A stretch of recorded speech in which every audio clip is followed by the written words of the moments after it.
The Biography of Cotton by Carrie Gleason, Part 2.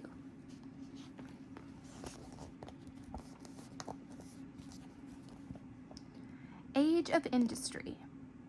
The early 1700s in England marked the beginning of a period of history called the Industrial Revolution. For thousands of years, all cloth had been made by hand in homes. Merchants supplied raw cotton for spinners and weavers to make the cloth and sold the finished goods. Home workers were paid by the amount of thread or cloth they produced. During the Industrial Revolution, machines were built that replaced the work previously done by hand.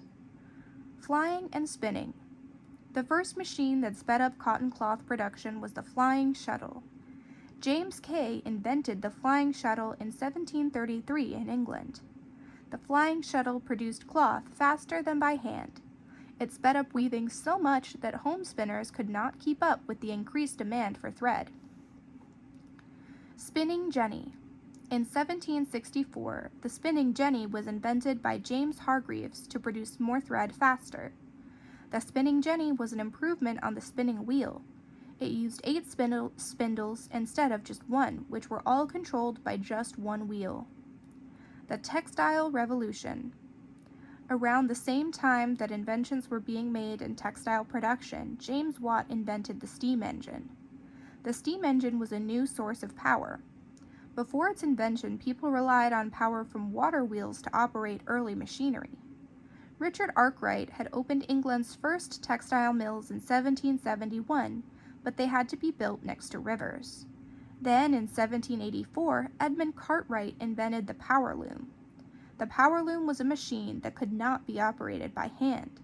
The inventions of the steam engine and the power loom led to the building of the first cotton factories away from rivers. In English cities such as Manchester and Nottingham, people began to work in factories making cotton cloth instead of in their homes.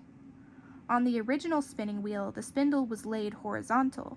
On the spinning jenny, shown left, the spindles were vertical or up and down. Luddite riots. Many home-based textile workers did not like that yarn and cloth were made in factories. A group of textile workers called Luddites feared that the skill of workers was going to be replaced by machines that produced poor quality textiles. The Luddites rioted and broke into textile factories at night to destroy the new machines. In 1812, the British government passed a law where people found guilty of breaking the machines could be sentenced to death. To America. English mill owners tried to keep their machines a secret so that textiles could only be made in their mills. Laws were passed to keep mill workers from moving to other countries and spreading their knowledge of how the machines worked. In 1789, English mill worker Samuel Slater came to the United States dressed as a farm laborer. The United States had recently gained its independence from England. American leaders, such as President George Washington, were trying to establish manufacturing industries to lessen the country's dependence on the import of British manufactured goods. Slater opened the first cotton mill in the United States on the Blackstone River in Pawtucket, Rhode Island, to spin yarn. The first cotton mill in the United States was established by Samuel Slater, 1768 to 1835, at Pawtucket, Rhode Island.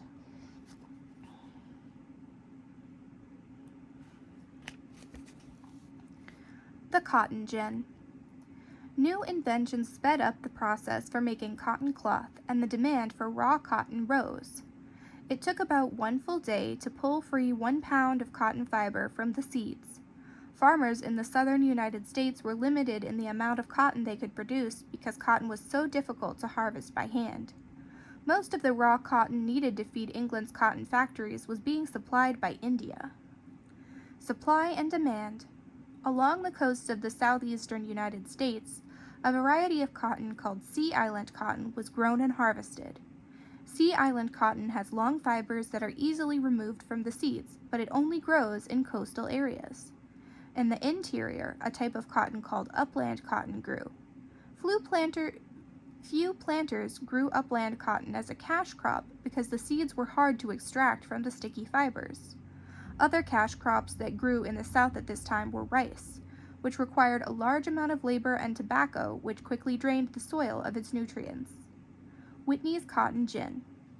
Eli Whitney invented a machine called a cotton gin, or engine, in 1794. The cotton gin sped up the amount of cotton that could be pulled free of the seeds to 50 pounds, 23 kilograms, by one worker in a single day. Whitney invented the machine after watching a slave do the work by hand.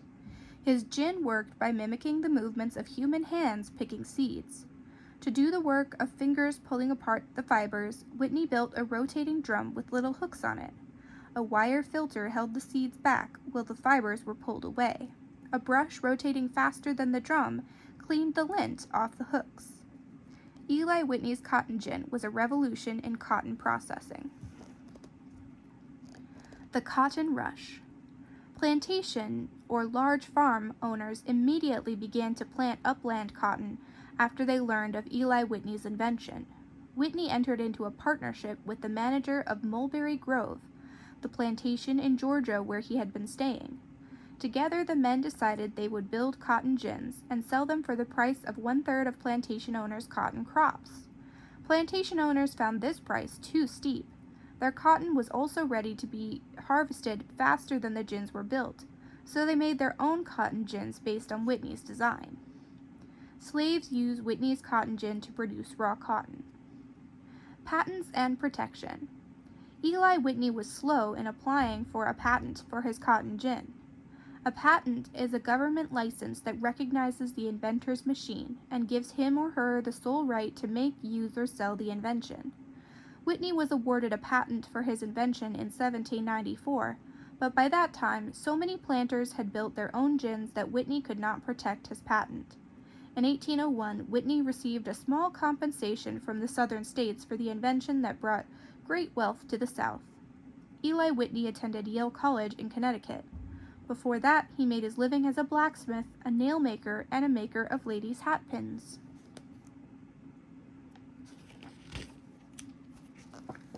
King Cotton. Cotton boomed in the southern United States after the invention of the cotton gin.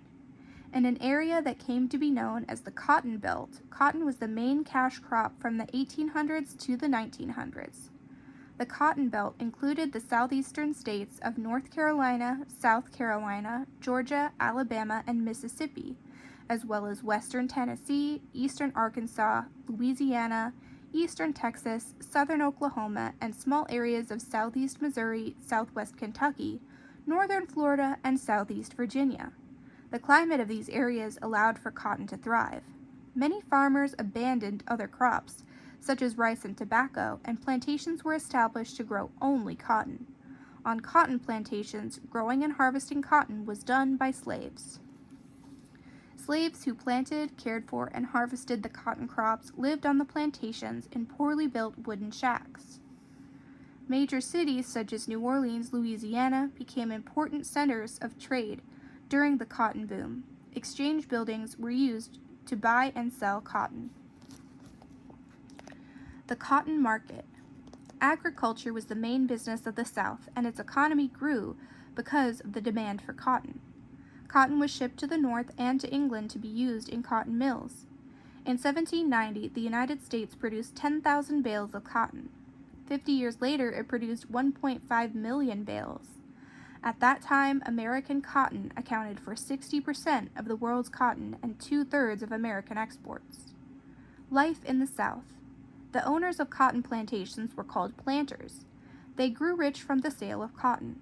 They built large plantation homes on their estates where they lived with their families.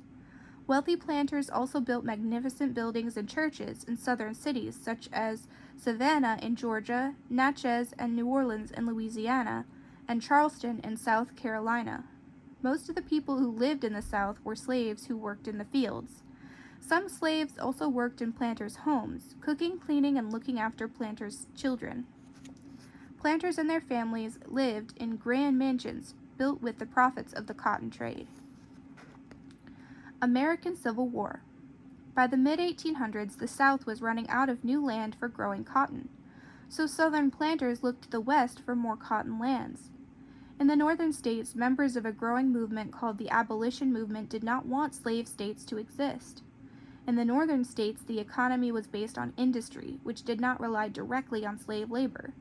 Beginning in 1861, the North and South fought one another in a bloody civil war. One of the main issues of the war was slavery.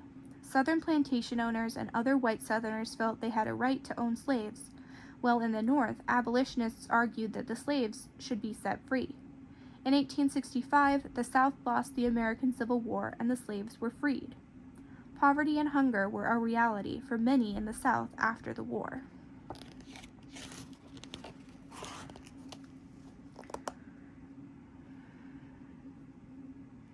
Slavery. Slavery began in the United States in 1619 when 20 slaves were brought to the Jamestown colony. 200 years later, the demand for raw cotton and the invention of the cotton gin expanded slavery in the American South. For cotton cultivation to be profitable, a large and cheap labor force was needed. At the same time, buying and keeping slaves cost planters a lot of money, which cotton provided. Slave ports.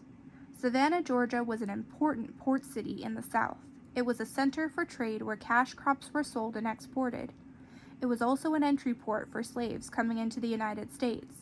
The slave trade brought millions of black slaves to Savannah. By 1860, there were almost 4 million slaves in the United States. In the South, 37% of the population was black, and almost all of them were slaves. Slaves worked in the fields on cotton and rice plantations as skilled workers and as servants in the homes of planters. The history of cotton growing and production is also a history of slavery. In the fields. Field slaves on cotton plantations worked under the gang system. In the gang system, slaves were divided into crews or small groups. Crews worked together in a part of the cotton field under the watchful eye of a white overseer. On larger plantations, drivers watched over the work of slaves in the fields. The overseer or driver was supposed to make sure that slaves were working hard all day. They punished slaves who they felt were not working hard enough by whipping them and threatening to separate them from their families by selling them to faraway plantations. Slaves in cotton fields worked from dawn to dusk, 12 to 16 hours a day year-round. Their only break was the 4th of July and a week at Christmas. Property and rights. Slaves were considered the property of their owners. Plantation owners often branded slaves on the chest or face with a hot iron, so they were easily identified if they tried to run away. Slave patrols watched the roads for unknown slaves. Slaves had to carry passes signed by their owners allowing them to leave the plantation. Under some Southern laws, it was illegal for slave owners to teach slaves to read or write. Laws also made it illegal for owners to abuse or kill their slaves, but because slaves could not testify in court, few plantation owners were found guilty of these crimes. Some slaves were allowed to buy their freedom with money they made working other jobs after their plantation work was finished. Others who wanted their freedom ran away. Slaves who remained on the plantation resisted their situation by destroying crops and tools, working at a slow pace, or pretending to be ill to escape work. A slave's life. Most slaves lived in dirt floor shacks on the plantation. Their living conditions were cramped, and entire families lived in one room. In the South, slave marriages were not legally recognized. Slave women were encouraged to have many children because their children were born slaves. Some women were rewarded with a silver coin or a bolt of cloth by their plantation owners for having children. Women worked among the men in the fields during the day and had to care for their children, cook, and sew clothing for their families at night. The main meal for Southern slaves was corn and pork, and some slaves also hunted possum. A photo of a slave's back shows the scarring left from repeated whippings. Mill towns. In the early 1800s, northern states began to industrialize. Textile factories, or mills, were built to make cotton cloth. Early mills specialized in one part of textile manufacturing. Raw cotton was spun at one mill, then shipped to another mill to be made into cloth. In later factories, raw cotton was made into finished cloth in one place. Lowell's Mill.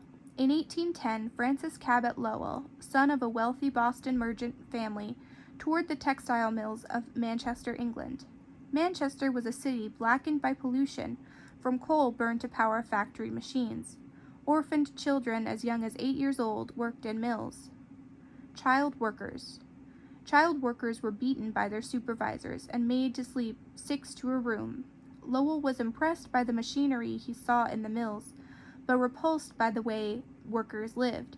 He memorized the way the machines worked in Manchester factories. Back in the United States, Lowell used his family's ties with other wealthy New England families to raise money to build a factory on the Charles River in Waltham, Massachusetts. In 1814, the textile mill opened, which used America's first power loom for weaving cloth. Lowell called his new business the Boston Manufacturing Company. By 1815, more than 27 million pounds of cotton were being shipped to the North from the South. Lords of the Loom. Lowell's mill was moved to the Merrimack River outside of Boston after his death in 1817. Here, the first American city built around making textiles was established. It was called Lowell. By 1837, Lowell had a population of 18,000 people, 6,000 of which worked in the mills. Company houses and stores were built for workers to live in and shop at. Everything in the mill town revolved around the mill. Life of a mill worker. Whole families, including children as young as 8 years old, worked in some textile mills. In Lowell, the factory workers were almost all women, and their supervisors were almost always men.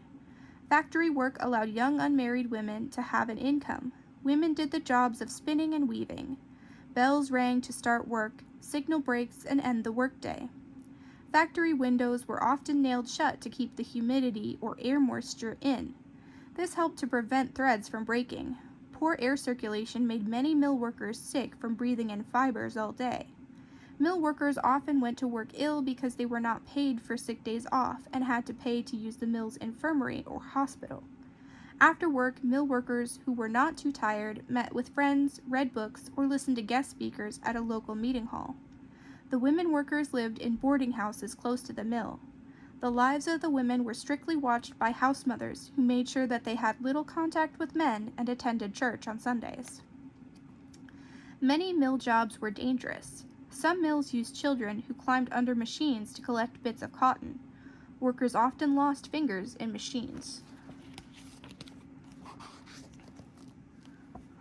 Worker reforms.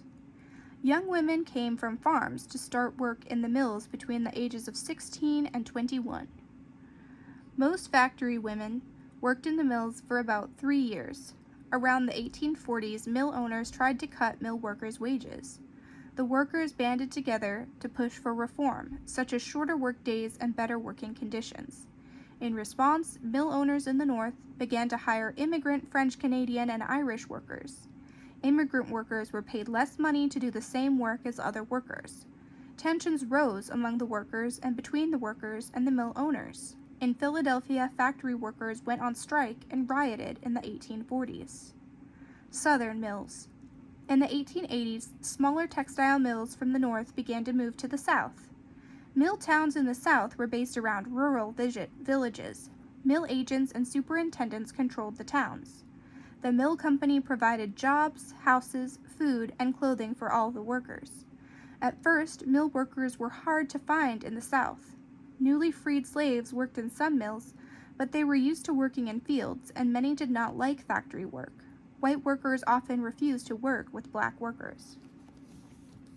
Striking textile workers in Atlanta held up a train engine and railroad cars near the Exposition cotton mills in the 1930s. Police exploded a tear gas bomb in their midst. The Lowell Offering magazine, written and published by women working at Lowell mills. Striking mill workers. In the 1880s and 1890s, the Knights of Labor and the National Union of Textile Workers organized Southern mill workers into unions. Unions represented the rights of the workers. Major strikes happened in 1912 and 1913 in northern mills. By the 1920s, northern mills had to compete with the new synthetic or human-made textiles and cheap cloth imported from Japan. More northern mills moved south and others closed. In southern mills, workers were upset by having to manage more machines, work night shifts, and take pay cuts. In 1934, the National Union of Textile Workers called for a general strike, and nearly 500,000 workers in 21 states walked off the job. Most striking workers lost their jobs because mill owners would not hire them back after the strike ended. The boll weevil. Growing one main cash crop, such as the South did with cotton, is called monoculture. The danger with monoculture is that if something happens to destroy or threaten the crop, then the economy based around that crop suffers as well. In 1892, the boll weevil, an insect that attacks cotton plants, migrated from Central America and reached Texas. The boll weevil uses its long snout to bore into cotton pods and suck out the cotton fibers. The female boll weevil also uses her snout to drill holes in cotton bolls and flower buds for depositing her eggs. She lays from 100 to 300 eggs. The larvae or young boll weevils eat all the fibers inside the boll before growing into adults. Decimated crops and depression. Boll weevil infestations wiped out cotton crops. By 1922, the boll weevil had spread to almost all cotton-growing areas of the United States. With crops destroyed, farmers lost their farms and their homes, and banks and towns went bankrupt. After the American Civil War, large cotton plantations were broken up into smaller farms. The land was leased or rented to black and white farmers to work. This system of farming was called sharecropping. Boll weevil infestations destroyed the farmers' and sharecroppers' crops, which left them on the brink of starvation. The desperate economic state of the South was made worse during the Great Depression of the 1930s. The boll weevil did not destroy the cotton crops of the entire South. In some regions, such as the Mississippi Delta, the crop was unharmed. Georgia, Alabama, North Carolina, and South Carolina were hit the hardest by infestations. Away from cotton. Many southern farmers gave up on growing cotton after the boll weevil arrived. They began to plant other cash crops, such as corn, soybeans, and peanuts. Other farmers moved further west to areas where the boll weevil had not yet spread, such as California, and planted large cotton fields there. Other people gave up on farming altogether and went to work in the textile mills. Miracle science. As early as 1903, the Texas legislature offered a cash reward to anyone who could find a way to control the boll weevil problem. From 1914 until the 1940s, farmers were urged to dust or spray their cotton with a chemical called calcium arsenate or arsenic. In the late 1940s, chemical companies in North America began to sell a chemical called DDT to cotton farmers to protect their cotton crops from boll weevils. DDT and other pesticides are toxic to the environment. They poison fish and animals. Boll weevils survived all chemical attempts to kill them by building up a natural resistance. It was not until 1966 that scientists found a safe way to control boll weevils. Laboratory studies showed that male boll weevils produced a pheromone or natural chemical that attracts females. From the studies, pheromone traps were developed. Pheromone traps attract female boll weevils and trap them before they can attack cotton plants. During the Great Depression, many cotton farming families left their land because of boll weevil infestations and drought. Poor and near starving, they traveled west to find new jobs.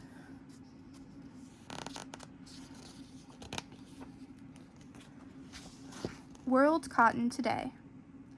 For some countries around the world, such as those in Central and West Africa, cotton is the country's main export. If their cotton crops fail or if there is a drought in the region, small-scale farmers risk starvation. In the United States, cotton farmers receive money from the federal government called subsidies to grow cotton. The cost of growing cotton is higher in the United States than in African countries because American farmers depend on expensive planting and harvesting machines. In Africa and India, cotton is harvested by hand. From farm to market. In the United States today, cotton farmers sell their cotton to a ginnery to remove the seeds. The cotton fibers are then sold to a cotton merchant. The merchant then sells the cotton to mills or to other merchants in foreign countries at a commodities exchange, or a place where goods that are in demand are bought and sold. Several factors can hurt the price of cotton on the world market, such as there being too much cotton to sell. Other factors cause prices to rise, such as when bad weather ruins crops.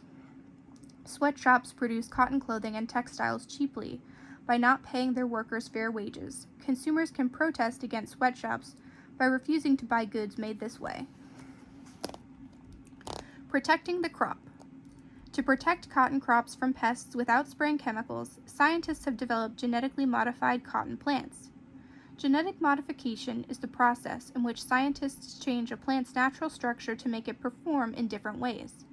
For example, genetically modified cotton plants grow in India, produce a higher yield.